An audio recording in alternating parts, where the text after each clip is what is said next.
Good morning, Beaver Nation. My name is Mr. C. And my name is Aubrey. Today is Tuesday, April 21st. How have you been doing? I've been fine. I've been well. Thank you for asking. That's very nice. That rain, it made me so sleepy. Like all day long, I was so sleepy.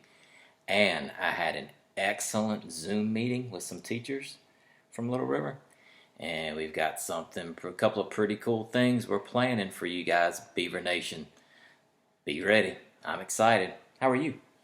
I've been shooting basketball a lot lately. I know you have. That makes me so happy. It's my girl shooting hoops. I love it. Congrats to Miss Harvey for being the first one to correctly translate the Spanish sentence that I said yesterday. I said I found some duck eggs under a bush at my house.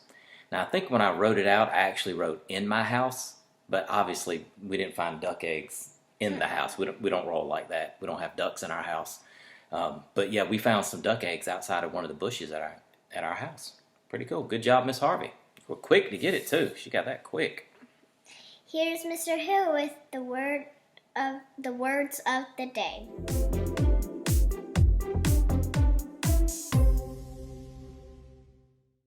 Good morning, Beaver Nation. This is Mr. Hill with your words of the day.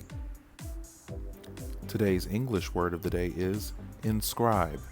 Inscribe means to write or cut words, a name, etc. on something. La palabra del día en español es señal. En inglés, señal significa sign. Yesterday, Mrs. Pirate shared her plan to inscribe un señal for her front door to thank delivery drivers. Maybe you and your family will consider inscribing un señal for your own front door as a reminder that although we may be apart, we are all in this juntos, together. Have a great week. Thank you, Mr. Hill. Let's go ahead and do the joke of the day. All right, let's do it. How do you fix a cracked pumpkin? How do you fix a cracked pumpkin? I don't know. How? With a pumpkin patch. Oh, you use a pumpkin patch. I like that. It's very witty. Very good. Now it's time for Mrs. Nichols' Quote of the Day. Good morning, Beaver Nation. Your quote today comes from former President John F. Kennedy. He was president back in the 1960s. And his quote says, "Physical fitness is the basis for all other forms of excellence." Miss Neal has this quote on the bottom of all of her emails, and I agree with her that it's a really important thought. I hope you have a great day. Thank you, Mrs. Nichols. Mrs. Finnegan has a poem for us today during Counseling Corner. Hi everyone, I found something pretty cool on the internet and I wanted to share it with you. I imagine if Dr. Seuss were alive today, he'd probably write something like this. The buildings were big and people would smile, and travel they would mile by mile. But sick they became, in numbers it grew, businesses worried, and communities too. Things stopped for a bit, the world slowed its roll. This virus has certainly taken its toll. But what they then saw from things slowing down is in fact that they now had less reasons to frown. Families now gathered, what game shall we play? Pass me a blue crayon, no maybe the gray. We would take a walk outside or perhaps read a book. Then later on, all of us could cook. The lungs of the planet caught a small break, and less travel meant less pollution to make. People would realize they'd all be okay. They don't need so much to get through the day. Maybe this virus that caused so much stress showed the whole wide world that more can mean less. Take good care, everyone. I miss you. See you soon. Thank you, Mrs. Finnegan. You're a poet and I didn't even know it. Today, Miss Dymond's going to put a little twist on her Disney segment. Beaver Nation, it's Miss Dymond. So we're going to switch it up a little bit today. We are going to do 3 movie quotes that you will have to guess in the comments below. Are you ready? Listen closely. First movie quote. Dead men tell no tales. Second quote. I've got a bad feeling about this. Third quote. For heaven's sakes, is that a spot? All All right, those are your 3 quotes. Comment down below. Thank you, Mrs. Dymond. Birthday time! All right, birthday time. Get my shades on. Oh, I like those shades. That looks good. All right. All right, We have one birthday today. Kenya in 5th grade. Happy birthday! Woo! Oh, wait. Hold up. Somebody in Beaver Nation tried to sneak a birthday past us the other day. Not today. No, sir, not today. Happy birthday to Mrs. Stockburger. She had a birthday on Sunday. Happy birthday! Woo! You would think somebody turning 25 would be proud of that, but she's shy, I guess. I don't know. All right.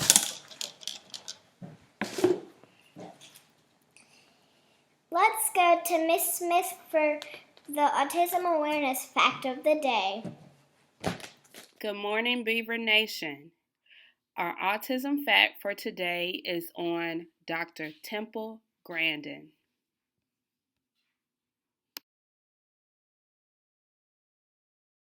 Dr. Grandin is an established author, a pioneer in the field of animal sciences, a professor, biologist, scientist, and advocate for the autism communities, one of the most influential people in the world, and she was recently named in the National Women's Hall of Fame. But most importantly, Dr. Grandin was one of the first individuals on the autism spectrum. She is also a visual learner, which means she associates things with pictures. What is she doing now?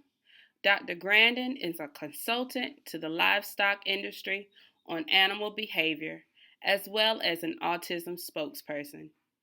Being an established author, also starring in an HBO movie about her life, Dr. Grandin has written more than 60 scientific papers on animal behavior, and she also created a plan on how to properly handle cattle and livestock for slaughter. She also created a hug box device to calm those on the autism spectrum.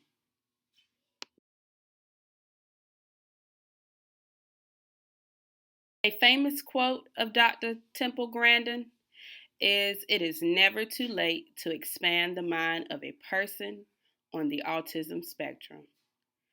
For more information on Dr. Grandin, please feel free to visit the website www.templegrandin.com. Thanks for listening to our Autism Fact of the Day. Beaver Nation, I hope you have a wonderful rest of the day. We miss you and continue to have a good day. Thank you. Thank you, Miss Smith. Miss Gertis is back with her next segment of Going Green with Miss G. Hey Little River family, it's Miss Gertis with Going Green with Miss G. We're so close. Tomorrow's Earth Day. So I have 2 more facts for you, one today and one tomorrow, of how you can make our Earth a healthier and happier place to live. Now we spent a lot of time talking about ways that we can recycle. So we're going to talk about something that we can do to reduce. Reduce means to use less of something. That being water. Now you might say, Miss Gertis, but I know that the earth is covered in water. Have you ever been to the beach or the Eno River? There's tons of water. And while you're right, 71% of the earth is made up of water, only 0.5% of that is usable fresh water. That's a small percentage. So I'm thinking about when I brush my teeth. I put my toothpaste on, I wet my toothbrush, and as I'm busy scrubbing off those quarantine snacks and all of the candy that I've eaten, I'm maybe not thinking about the fact that I've left the faucet on and water is just going down the drain. Now the Environmental Protection Agency, the EPA, estimates that every time you brush your teeth, if you leave this faucet on, 4 gallons of water go down the sink. Now imagine going to your fridge, getting that big gallon of milk, and just pouring it down the sink. And then doing it 3 more times to be equivalent to the amount of water that's going down the sink each time you brush your teeth. Now I don't know about you, but I brush my teeth twice a day. So that would really be 8 gallons of water that I could save. So today, I challenge you down below in the comments. Your family might already be doing this, but comment down below how much water your family can save. So think about 8 gallons a day and how many people you have in your family. Let's see how much water little River can save. We love you and we miss you. Talk to you soon.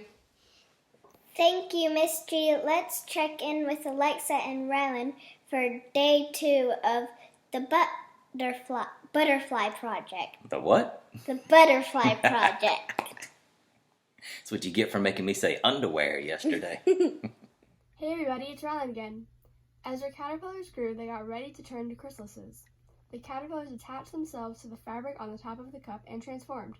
You can see hanging chrysalises and a couple of caterpillars looking for a good spot to use as an anchor. Hopefully tomorrow there'll be no caterpillars left. Thank you, Rylan. Chrysalises is such a fun word to say. Do you like that word? It's almost as fun to say as flabbergasted. Almost. Remember, everybody, participate in the kindness challenge. Remember to like, subscribe, and comment down below. That's it for today. Bye. See you tomorrow. Oh, we got a little something special at the end here. Let's do it. You ready to do this? Yeah.